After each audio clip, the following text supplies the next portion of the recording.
kalian berada. Sebelum itu, perkenalkan nama saya Yulia, adik-adik bisa panggil saya Kak Yulia.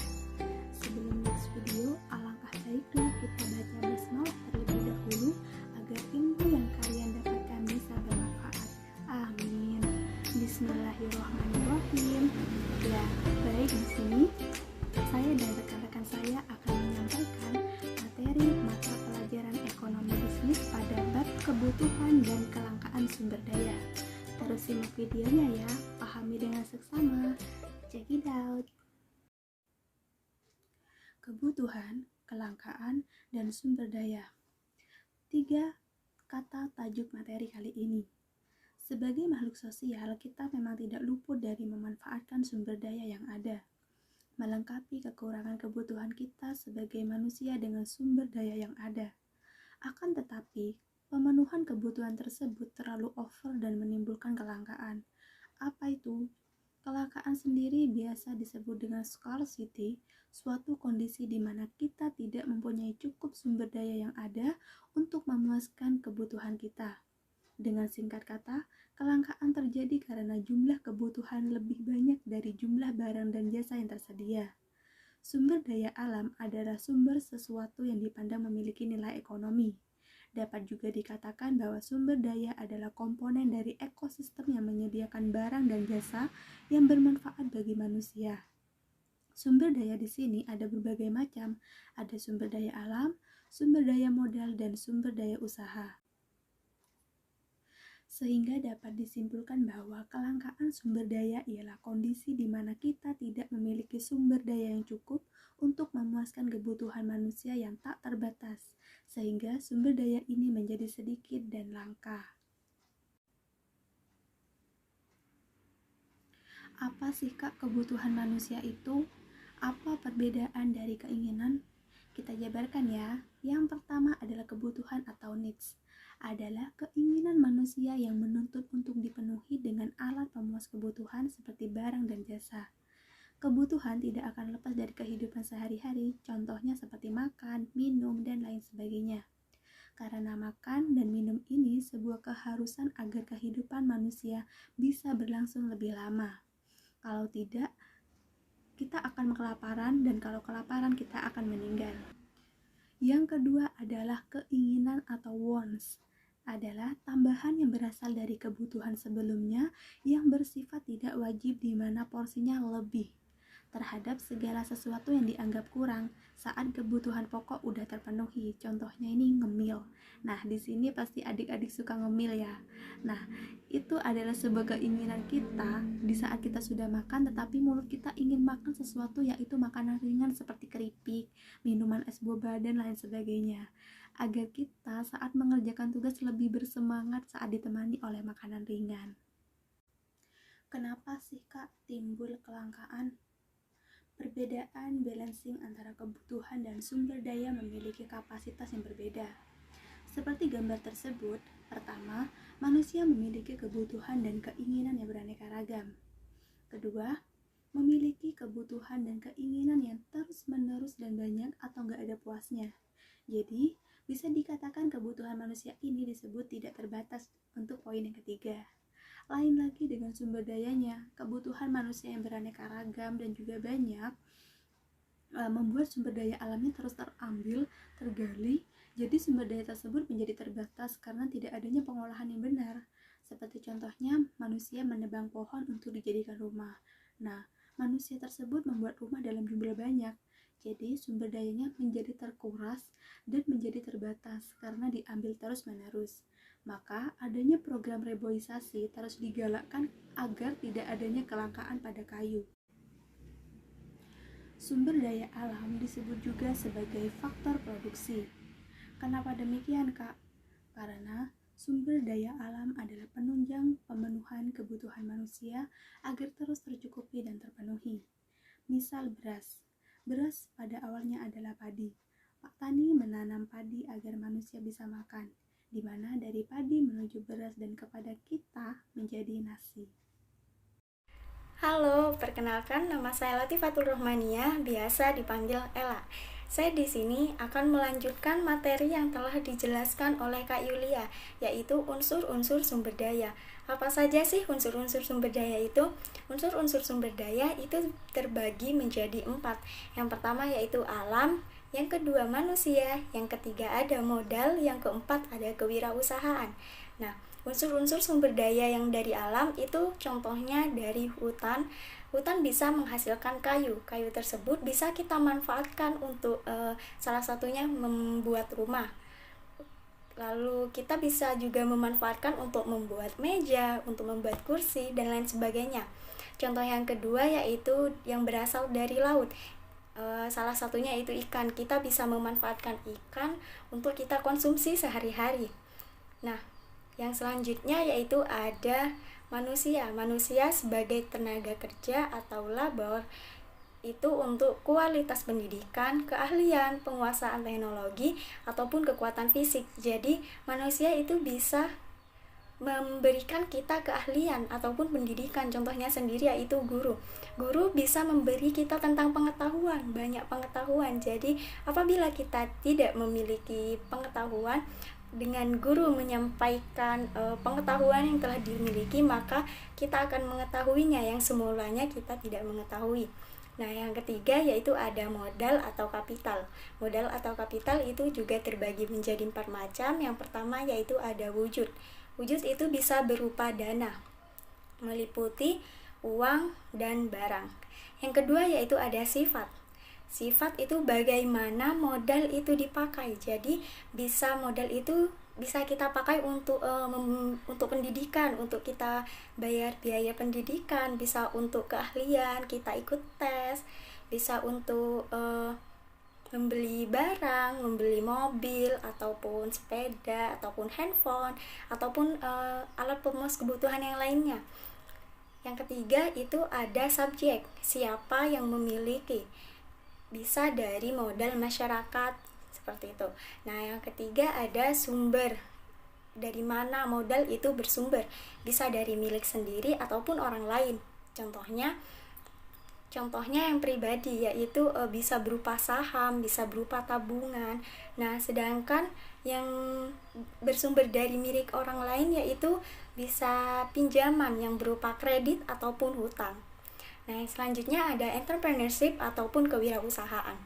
Kewirausahaan itu berupa keahlian pengusaha dalam menggabungkan faktor-faktor produksi dan kemampuan menghasilkan barang dan jasa. Nah, contohnya seperti tadi yang telah kita bahas, hutan menghasilkan kayu untuk membangun rumah ataupun membuat meja, membuat kursi. Nah, jadi dengan adanya kewirausahaan tersebut, maka bisa menghasilkan suatu barang, yaitu bisa berupa meja ataupun kursi. Nah, untuk yang selanjutnya yaitu ketika kita telah menggunakan sumber daya alam, maka akan mengalami kelangkaan.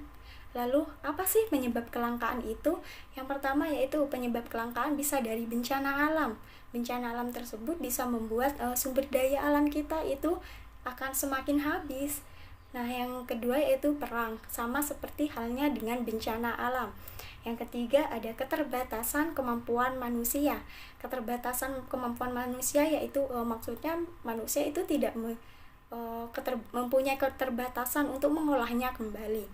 Nah, yang selanjutnya ada banyaknya sumber daya yang rusak karena ulah manusia.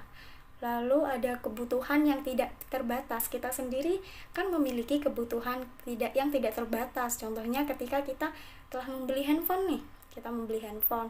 Nah, lalu kita masih mempunyai kebutuhan lain. Kita butuh laptop untuk kita belajar. Jadi kebutuhan manusia itu bisa terulang. Kebutuhan manusia itu susah untuk puas. Jadinya tingkat kepuasan manusia itu sangatlah tinggi. Selanjutnya yaitu ada jumlah benda pemuas kebutuhan yang disediakan oleh alam terbatas. Contohnya seperti ikan. Nah, ikan kita tidak bisa mengolah ikan sendiri. Jadinya alam itu menyediakannya secara terbatas. Apabila kita konsumsi setiap hari, maka akan mengalami kelangkaan. Ya, lalu bagaimana sih cara mengatasi kelangkaan tersebut?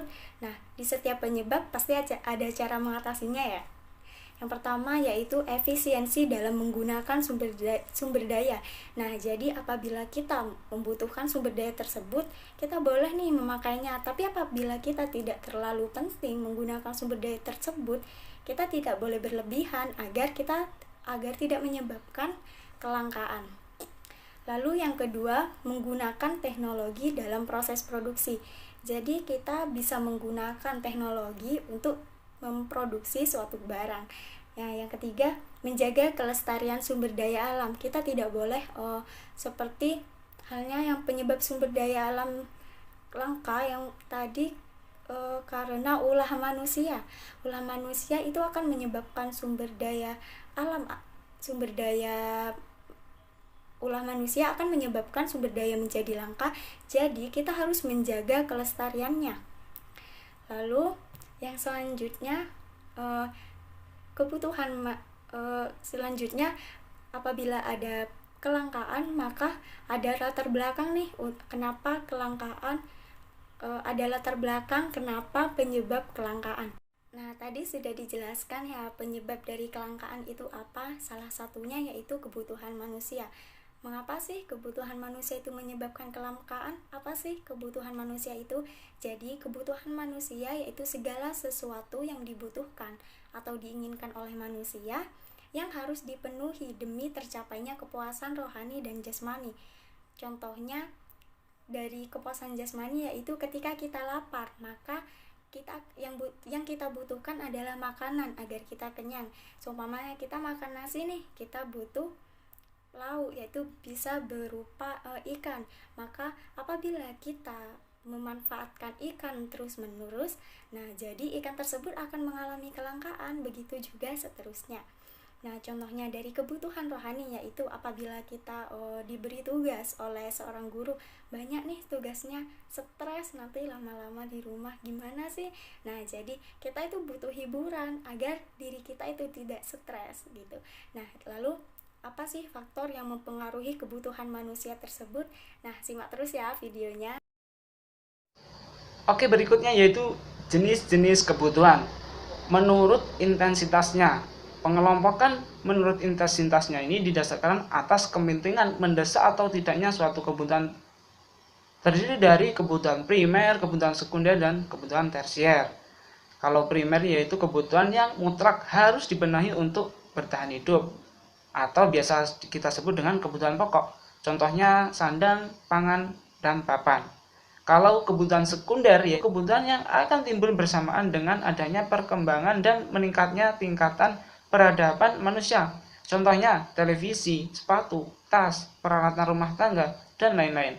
Kebutuhan tersier yaitu kebutuhan yang bersifat kesenangan atau barang mewah dan dapat meningkatkan status sosial seseorang jika memiliki kebutuhan tersier ini. Contohnya mobil mewah, perhiasan, kapal persial, villa, dan lain-lain. Menurut sifat didasarkan dampak atau pengaruh yang ditimbulkan terhadap jasmani atau rohani. Kebutuhan jasmani yaitu kebutuhan yang berhubungan dengan keadaan jasmani atau fisik seseorang. Kebutuhan jasmani merupakan kebutuhan manusia karena tentunya sebagai makhluk hidup. Kebutuhan rohani yaitu kebutuhan yang dipenuhi dengan sesuatu yang bersifat abstrak atau tidak nyata, atau juga bisa disebut dengan kebutuhan spiritual atau kejiwaan. Jika kebutuhan ini terpenuhi, maka akan dirasakan adanya kepuasan batin. Contohnya agama, perhatian, mendengarkan wejangan, dan pendidikan. Menurut waktu, kalau di ekonomi itu ada dua waktu ya, kebutuhan sekarang dan kebutuhan masa depan. Kebutuhan sekarang yaitu kebutuhan yang harus dipenuhi saat ini juga. Contohnya makan saat lapar, minum obat pada saat sakit, ya itu kan harus dipenuhi sekarang juga. Yang kedua yaitu kebutuhan masa depan, yaitu kebutuhan yang pemenuhannya dapat ditunda dalam jangka waktu yang akan datang. Contohnya asuransi di hari tua, menabung, pensi, kita ingin berpergian ke wisata, dan lain-lain. Menurut subjek yaitu kebutuhan yang dibedakan menurut pihak-pihak yang membutuhkan, yaitu kebutuhan individu dan kebutuhan kelompok. Kalau individu ya berarti diri sendiri. Kebutuhan kelompok atau kolektif yaitu kebutuhan yang diperlukan oleh orang banyak atau kepentingan umum. Contohnya pasar, jalan raya, rumah sakit, sekolah, dan lain-lain. Faktor yang memengaruhi kebutuhan. Dalam faktanya, setiap individu ataupun kelompok kebutuhannya itu beragam, pasti berbeda-beda. Ini disebabkan oleh faktor-faktor berikut. Yang pertama, keadaan alam atau tempat. Keadaan alam mengakibatkan perbedaan dalam memenuhi kebutuhan manusia. Orang yang tinggal di daerah kutub membutuhkan pakaian tebal untuk menahan hawa dingin. Lain halnya dengan orang yang tinggal di daerah tropis, cukup memakai pakaian yang tipis. Oleh karena itu, tampak di sini bahwa keadaan alam dapat mendorong manusia untuk menginginkan barang-barang yang sesuai dengan kondisi alam di tempat yang bersangkutan.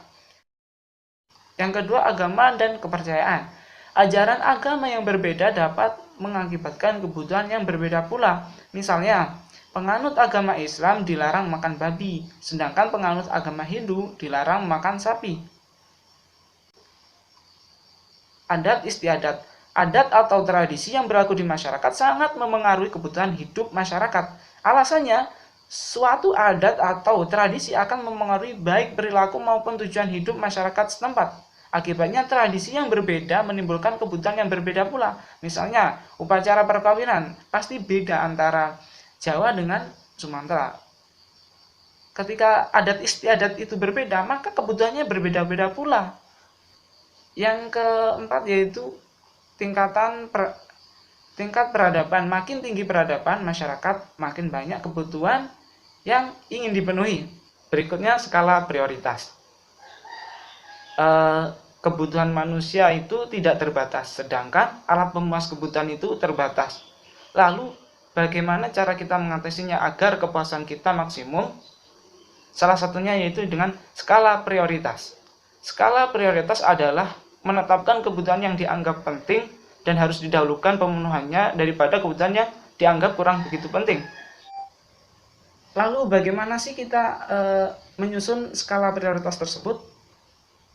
Oke, yang pertama, prioritas yang pertama itu ada kebutuhan primer, ada kebutuhan sekarang, dan kebutuhan jasmani. Itu harus didahulukan. Terus kalau kita sudah memenuhi kebutuhan prioritas yang utama tadi, kita bisa melanjutkan dengan prioritas kedua. Prioritas kedua yaitu kebutuhan sekunder, kebutuhan masa yang akan datang, terus kebutuhan rohani. Terus kalau sudah itu semua, kita baru ke prioritas yang ketiga, yaitu kebutuhan tersier. Perkenalkan, nama saya Siti Sanelia Irawan. Saya biasa dipanggil Ira. Di sini saya akan menjelaskan tentang poin D, yaitu alat pemuas kebutuhan. Alat pemenuhan kebutuhan berarti sesuatu barang atau jasa yang digunakan untuk memenuhi kebutuhan manusia. Secara garis besar, alat pemenuhan kebutuhan terdiri dari barang atau jasa. Yang pertama, barang berarti yaitu wujudnya nyata. Contohnya seperti pisang, komputer, baju, dan lain-lain. Yang kedua, jasa. Jasa menjelaskan tentang wujud yang tidak nyata. Contohnya seperti penjahit, bengkel, salon, dan lain-lain. Alat pemenuhan kebutuhan dikelompokkan menjadi 5. Yang pertama, menurut kelangkaan. Menurut kelangkaannya, dibagi lagi menjadi 3. Yang pertama, benda ekonomi untuk memperoleh diperlukan biaya atau pengorbanannya. Ada 2 macam. Yang disediakan oleh alam, yaitu tanah, mineral, barang tambang, hewan, tumbuhan yang memiliki nilai ekonomi. Yang dihasilkan atau diproduksi oleh manusia yaitu ada yang berwujud, yaitu benda. Ada yang tidak berwujud, yaitu jasa. Dan yang kedua, benda bebas. Benda bebas adalah benda yang untuk memperolehnya tidak diperlukan biaya dan pengorbanannya. Contohnya seperti sinar matahari, udara, air, angin, dan batu. Pada kondisi ini, tertentu benda bebas ini bisa berubah menjadi benda ekonomi. Dan yang ketiga, benda ilit adalah benda yang jumlahnya tidak terbatas sehingga mengakibatkan bencana bagi kelangsungan hidup manusia. Contohnya, air menjadi air bah atau limbah cair. Yang kedua, angin menjadi badai. Dan yang ketiga, tanah menjadi longsor. Halo adik-adik semuanya, perkenalkan nama saya Adelia Putri Rahmawati. Saya di sini akan menjelaskan materi terkait dari kakak-kakak sebelumnya. Jadi, menurut hubungannya dengan barang lain, alat pemuas kebutuhan dibagi menjadi dua. Yang pertama yaitu barang substitusi atau barang pengganti. Jadi, fungsi dari barang ini bisa digantikan dengan barang yang lain. Contohnya, banyak anak muda zaman sekarang yang terlalu sering nongkrong-nongkrong di coffee shop nih. Nah, suatu saat coffee shopnya tutup. Nah, untuk memenuhi kebutuhannya, kita bisa menggantikan kopi itu dengan teh, kan sama-sama memiliki fungsi sebagai pelepas dahaga. Lalu yang kedua ada barang komplementer atau barang pelengkap. Jadi suatu barang tidak ada nilainya jika tidak dipakai bersamaan dengan barang ini. Lalu contohnya barang komplementer yaitu ketika kalian mengenakan kaos kaki tanpa disampingi dengan sepatu, maka akan terasa aneh jika kalian hanya memakai kaos kaki saja. Lalu selanjutnya, menurut tujuan penggunaannya, alat pemuas kebutuhan ini dibagi menjadi dua. Yang pertama yaitu barang produksi. Jadi barang ini memang memiliki tujuan untuk diproduksi kembali atau diolah kembali menjadi barang yang baru atau dengan kemasan yang berbeda. Contohnya, ketika kalian membeli tepung terigu, lalu kalian dapat mengolahnya kembali menjadi kue, lalu dijual di pasaran dan kalian akan mendapat keuntungan. Yang kedua yaitu barang konsumsi. Jadi tujuan barang ini memang untuk dikonsumsi atau dihabiskan nilai gunanya atau manfaatnya. Contohnya seperti ketika kalian membeli roti, kalian pasti akan menghabiskannya dan kalian akan merasakan kepuasannya sendiri, yaitu merasa kenyang. Lalu selanjutnya, menurut wujudnya, alat pemuas kebutuhan ini juga dibagi menjadi dua loh. Yang pertama yaitu barang nyata atau barang konkret. Jadi, barang nyata atau barang konkret ini bisa kita lihat, bisa kita raba, bisa kita rasakan dengan panca indera kita, bisa kita rasakan manfaatnya. Nah, contohnya ketika kalian membeli makanan atau minuman, pasti kalian bisa melihat bentuknya seperti apa, terus mereknya apa, rasanya bagaimana. Nah, itu adalah contoh dari barang nyata atau barang konkret. Lalu yang kedua ada barang tak berwujud atau barang abstrak. Barang tak berwujud atau barang abstrak ini berupa jasa yang kita bisa berikan kepada orang lain. Nah, di sini contohnya yaitu guru sebagai tenaga kerja pendidik. Jadi guru termasuk jasa ya. Kita tidak tahu apa yang dibawa oleh guru, tapi kita bisa merasakan manfaatnya, yaitu berupa ilmu yang bermanfaat bagi kita. Lalu yang terakhir nih, menurut sifatnya, alat pemuas kebutuhan juga dibagi menjadi dua. Yang pertama yaitu benda yang bisa bergerak. Jadi benda ini bisa kita bawa kemana saja, bisa kita pindahkan dari satu tempat ke tempat lain. Contohnya seperti yang kalian pegang ini nih, HP, laptop, bisa kita bawa kemana-mana saja kan. Nah, ini kebalikan dari yang kedua, yaitu benda yang tidak dapat bergerak. Jadi benda ini tidak bisa kita bawa kemana-mana, kita tidak bisa kita pindahkan dari satu tempat ke tempat lain karena masanya yang memang tidak memungkinkan. Contohnya seperti rumah, tanah, dan lain-lain. Bagaimana nih? Udah paham kan apa itu kelangkaan, apa itu kebutuhan, dan apa penyebab serta dampak yang ditimbulkan? Tentu mudah mengenali perbedaannya. Jadi, kita sebagai manusia yang bijak perlu memanfaatkan sumber daya yang ada harus dengan bijak juga, mengimbangi dengan pengolahan kembali agar terhindar dari adanya kelangkaan. Ingat, ambil secukupnya dan prioritaskan kebutuhannya. Sekian dari saya dan rekan-rekan saya, semoga ilmu yang kami sampaikan bisa bermanfaat untuk adik-adik ke depannya. Sampai jumpa kembali. Wassalamualaikum warahmatullahi wabarakatuh.